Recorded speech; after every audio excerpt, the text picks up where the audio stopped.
সম্মানিত ভিউয়ার, সিমটি কার নামে রেজিস্ট্রেশন করা, সিমের আসল মালিককে কিভাবে 1 মিনিটে বের করবেন চলেন আপনাদেরকে একটু প্র্যাকটিক্যালি দেখাই।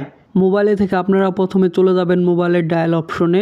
ডায়াল অপশনে এসে ডায়াল করবেন *16001#। এই কোডটা আপনি আপনার যে কোনো সিমে ডায়াল করবেন, সেটা রবি, গ্রামীণ, বাংলালিংক, এয়ারটেল, টেলিটক, যে কোনো সিম হলেই হবে, কোনো সমস্যা নেই। তবে এখানে যে বিষয়টা লক্ষণীয়, আপনি যেই সিমে ডায়াল করবেন সেই সিমে সর্বনিম্ন 3 টাকা থাকলেই হবে। ওকে, এখান থেকে আমি একটা সিমে ডায়াল করতেছি।